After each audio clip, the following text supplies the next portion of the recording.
No, I crack you up.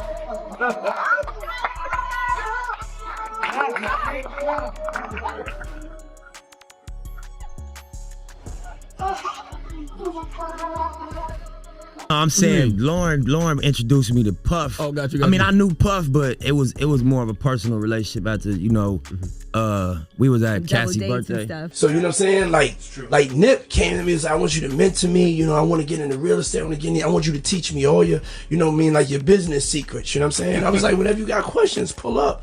And then on his last album, people do not know this. Somebody tried to jerk me, but I fixed it. I like when you like this, Daddy. Yeah, when you put my bag Daddy, I in, like when you right scrambling here, and scraping for shit. No. Make a That wish. one. Just blow it out. It's your birthday every day. Where I look. Katt Williams just lit another fire in the industry again. And let me tell you, this man is not slowing down. He's going on a truth-telling spree. And the latest bomb he dropped? It's shaking up everything we thought we knew about Diddy, Nipsey Hussle, and even Lauren London. That's right, folks. This isn't just another rumor. It's starting to look like a tangled web of secrets, shady connections, and relationships no one saw coming. Now, we've all been watching Diddy's case unfold like a real-life crime series, but every time you blink, there's a new twist. But what's really got people talking is Katt's claim that he knows what was really going on between Diddy and Nipsey. And listen, this ain't just about music or business deals. It's deeper, it's darker, and it might just change everything we thought we knew about Nipsey's legacy. Let's rewind for a second. A lot of people don't know this, but Nipsey didn't meet Diddy through the usual LA music circles. Nope, it was Lauren London, Nipsey's girl, who introduced him to Diddy. That's right. Lauren, who had already known about Diddy's shady ways, still brought Nipsey into that world. It's crazy, right? Because according to several sources, Lauren had been well aware of how Diddy treated Cassie and how he moved behind the scenes. Some folks online are even saying Lauren might have had her own complicated history with Diddy, similar to Young Miami's situation. It's not confirmed, but the whispers have been loud for a while. And now that Lauren's name has popped up in Diddy's federal case, people are seriously raising eyebrows. How deep does this connection really go? Was it just a friendly intro? Or was there something bigger at play? And this isn't just speculation. Nipsey himself confirmed it. If you don't believe it, go back and check out his interview on The Breakfast Club. So now people are wondering, why did Lauren make that connection? Was she unaware of the risks, or did she think it would help Nipsey's career? Or, and here's the real bomb, was there something else going on that we still don't know? And where does Katt Williams fit into all this? Well, if you've been paying attention, you already know that Katt has been on a mission to blow the lid off the entertainment industry. He's not just throwing out wild accusations, he's pointing to specific connections, timelines, and behind-the-scenes deals that most people either ignored or covered up. Katt's not afraid, and the fact that he's talking about Nipsey and Diddy now, that's no coincidence. Now, when it comes to Nipsey's relationship with Diddy, one of those first moments was that they were all hanging out at Cassie's birthday party. It sounds harmless, right? Just a night of celebration, laughter, and celebrity vibes. But here's the thing. What if that night wasn't just about popping bottles and taking pictures? What if it was the start of something much deeper and darker? Because behind the flashing lights and music, there are whispers. Whispers that Lauren London wasn't just the ride-or-die girlfriend everyone thought she was. Some folks believe she might have been planted, yes, planted, as Diddy's eyes and ears. Think about that for a second. What if the woman Nipsey trusted the most was also the one keeping him on a leash? Watching every move, reporting back, making sure he didn't step out of line. Not just any line, Diddy's line. The kind of line that comes with contracts, control, and maybe even compromise. Now, before you call it a reach, let's rewind to what Diddy himself said in a resurfaced interview. Diddy proudly claimed that Nipsey came to him, wanting to be mentored. He said, "I want to learn from you, how you did it, how you built your empire." Sounds noble, doesn't it? A young lion wanting to study the king? But when you really sit with that line, it doesn't feel right. Not when you remember Diddy's track record with artists. Let's be honest, how many of Diddy's students actually came out better on the other side? And here's where it gets even messier. Diddy said he became an executive producer on Nipsey's final album, Victory Lap. The same album that represents everything Nipsey stood for. Grind, independence, vision. Diddy claims someone tried to jerk him on it, but he fixed it. But fixed what exactly? And why was he even involved in the first place? Nipsey was all about ownership and self-made hustle, So why is Diddy's name suddenly attached to the project that was supposed to cement Nipsey's legacy? Then came the tragedy. Nipsey Hussle was gunned down in 2019, and the world went quiet. But now, the world is waking up. With Katt Williams speaking out, connecting dots, and calling names, people are going back and looking at everything with new eyes. Was Diddy's so-called mentorship a blessing? Or was it something with invisible strings? And if there were strings, who was pulling them? Katt's not staying silent anymore. He's been loud, bold, and unfiltered about the twisted side of the music industry. He didn't just throw Diddy's name out there for clout. He said something real. Working with Diddy always comes with a price. And when you take a look at the artists who've been linked to Diddy, Cassie, Meek Mill, YK Osiris, French Montana, Craig Mack, Danity Kane, you start to see the pattern. It's not just smoke, there's fire, burn marks, scars, stories of control, pain, and trauma that fans are now just starting to unpack. And then there's Usher, once seen as one of Diddy's brightest proteges. You might think that being taken under Diddy's wing was the ultimate opportunity, but if you're still thinking that, it's time to think again. Because behind the fame and platinum records, there's another story, one that Usher himself has reportedly tried to keep buried, a past so painful he allegedly refuses to let his own son go anywhere near it. According to Jaguar Wright, Usher wasn't just mentored by Diddy, he was recruited as a teen and allegedly exposed to situations so traumatic he ended up in the hospital. Usher, I'm tired of Usher. Got your asshole ripped open and the only thing it inspired was loyalty? They ripped your ass open. Gene didn't say it. He said, check the records at the hospital. I'm saying it. You got your... If that's not chilling enough, there's more. There's talk that Usher, whether knowingly or not, continued the cycle. When he mentored a young Justin Bieber, some say he was just passing along what was done to him. The industry took a bright-eyed Canadian teenager and handed him over to a world that's been accused of exploitation, manipulation, and worse. Old clips of Bieber and Diddy are now resurfacing. Awkward moments, questionable interactions. And they hit completely different when viewed through this new lens. And I lived with Sean Puffy Combs for a year. That's the crazy thing. Now, that was L.A. Reid's idea, right? We're sending you over to something called Puffy Flavor Camp. There you go. To learn Flavor Camp? Yeah, Flavor that's Camp. what it was called. And you're going to go to Puff Daddy's. He's going In the 90s. Do you understand what that's like? Puffy's place was like just... No, not really. I mean, but hey, it was curious. I got a chance to see some things. Yeah, but you were 13. What were you seeing? I went there to see the lifestyle. Right. And I saw it. And it was, but I don't understand what I was even looking at. It was pretty wild. Now let's talk about YK Osiris, a name that once echoed through the music scene with promise and excitement. Back in 2018, he had the industry buzzing with his breakout hit, Valentine, a smooth, emotional track that had everyone convinced he was next in line for R&B greatness. That single launched him into a major deal with Def Jam, and everything looked like it was falling perfectly into place. But fame has a strange way of flipping the script. Fast forward a few years, and YK Osiris's career hit a rough patch. His debut album, The Golden Child, didn't make the impact many expected. The momentum slowed, the buzz faded, and in 2022, Def Jam officially parted ways with him.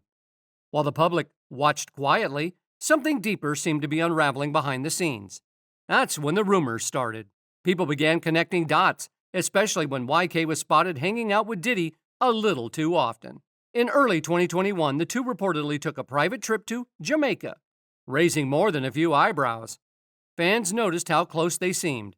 YK even reposted a shirtless photo of Diddy, throwing up praying hands and heart emojis, a move that sparked curiosity and confusion. What exactly was he thanking Diddy for? Then came a now-deleted photo. YK Osiris getting a massage, tagging Diddy in the post. Another image surfaced, which fans speculated had been taken by Diddy himself. Add in the fact that YK had recently confessed to selling off his luxury cars, citing money problems, and suddenly the whole situation felt off. Questions started swirling. Who funded that Jamaica trip? Why was YK suddenly appearing everywhere Diddy was? And if his music wasn't topping charts, what was keeping him in these elite celebrity circles? Some fans began to worry, especially one fan who spoke out, saying that something just didn't feel right. They remember being excited for YK's rise. His songs were fun, catchy, bops as they called them. But then YK slowly drifted out of the spotlight. And when he did reappear, it wasn't through a single hit. It was through whispers and strange Instagram posts. That same fan laid down a bold theory. Black men in certain industry circles, especially around people like Diddy, may be facing unspoken pressures and uncomfortable advances. And when these men choose to step away, or worse, when they say no, they face setbacks, smears, or sudden silence. Then came the bombshell. YK Osiris' ex-girlfriend decided she had something to say. In a direct and unapologetic social media post, she claimed their breakup happened because she caught him with another man. No rumors, no allegedly, she made it crystal clear, I saw what I saw. And just like that, fans started putting more pieces together. But the story doesn't stop there. A year after the infamous Jamaica trip, YK Osiris sat down with the Breakfast Club, and the host didn't waste any time pressing him about the rumors. Everyone expected a serious, maybe even defensive response, but instead, YK just laughed, brushed it off, said he was in Jamaica with a woman, not Diddy, and didn't seem fazed by the storm of speculation. In that same interview, YK Osiris spilled the beans about his tight friendship with Drake. A video went crazy on the internet showing Drake making a deal with YK, saying he owed him a whopping $60,000 because of a gambling debt. Drake was like, No. So you lying to these women when you make a song like "Be My Girl"? Be my girl? Yeah. Nah, I'm not lying. It's called "Be My Girl." So yeah, that be mean my you girl want for a girl? sure. But I ain't gotta be your man to treat you like a man. I mean, I don't gotta be your man to treat you. Say that again. Now. I don't gotta be your man to treat you like a man. Right. You owe me, and you have to perform the song right now in the crib. What are we talking about? What are you talking about? I'm giving you a. Now, there are also a lot of cases where younger rappers, including PNB Rock, Biggie, and Tupac, were gunned down, and Diddy's name keeps coming up in the shadows. It might sound like a wild conspiracy at first, but when you start looking at the patterns, the timeline, and the connections, things get murky real fast. These aren't just random tragedies. To some, they look like carefully calculated eliminations in an industry where power, silence, and control are everything.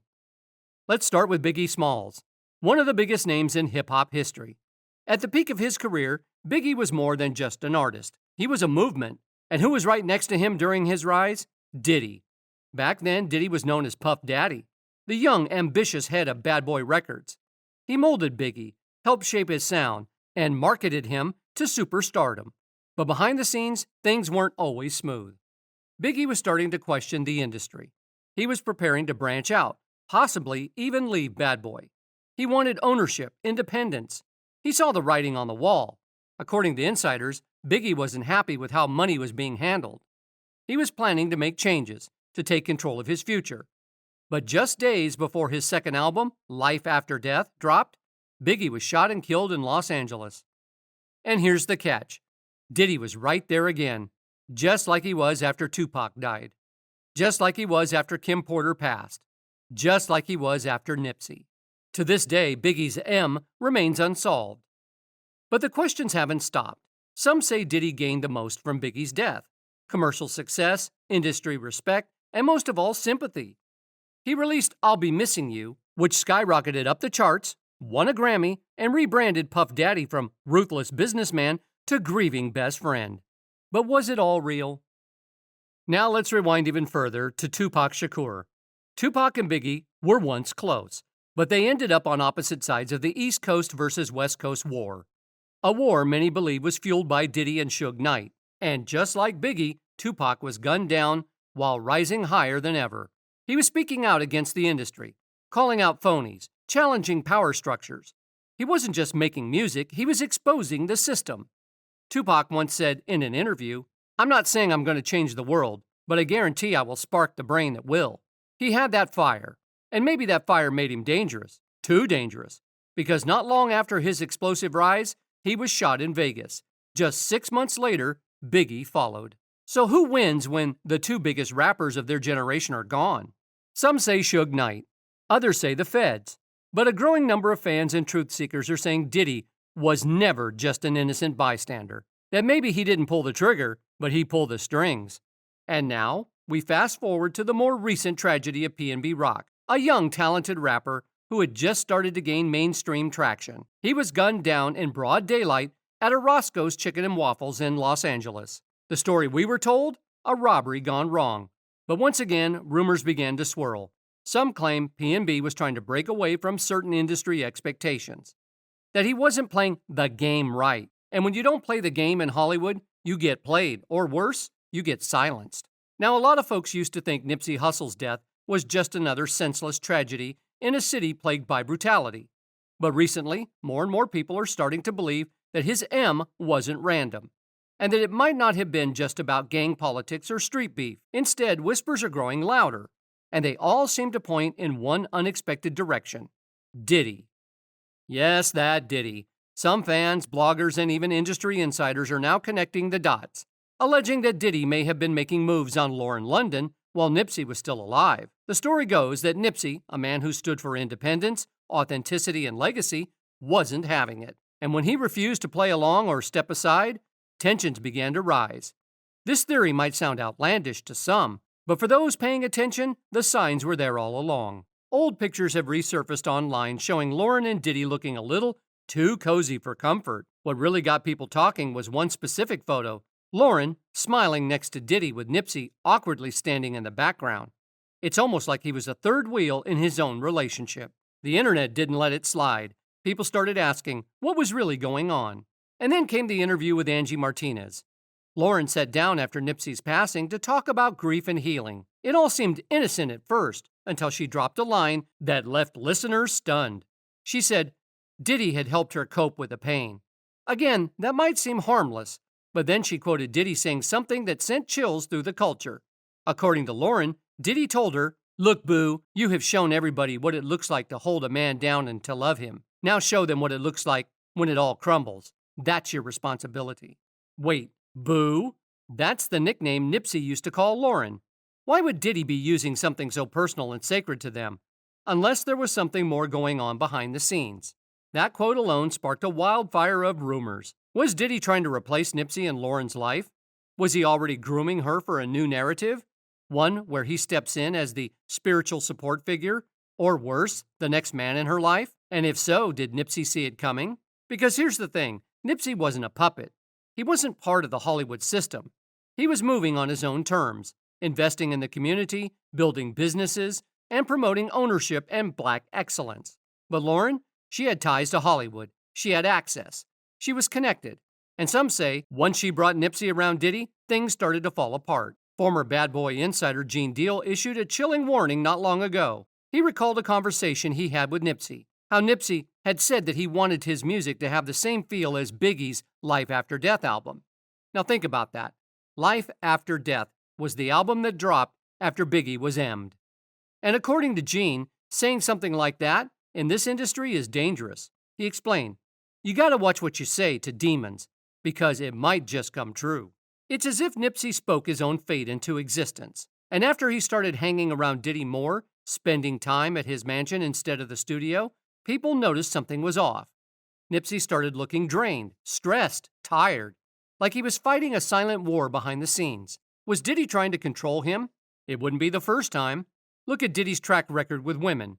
He didn't treat Cassie like a queen. He had her under tight control for years. And Kim Porter, the mother of his children, passed away under mysterious circumstances after reportedly enduring years of emotional strain and toxic manipulation. So when people suggest Diddy's interest in Lauren wasn't about love but control, it fits the pattern. When Biggie died, Diddy made it all about himself. He released a Grammy-winning tribute, launched a solo career, and became the face of hip-hop grief. When Kim died, he transformed into the spiritual single father on Instagram, despite all the damage he allegedly caused. And when Nipsey passed, Diddy slid into the conversation again, posting about Lauren, talking healing, throwing around legacy quotes like he earned them. So here's the question we need to ask. Was Diddy once again trying to capitalize on someone else's pain? Was Nipsey just another chess piece in his long game to stay relevant, to rebrand, to keep his name tied to greatness, whether he built it or not?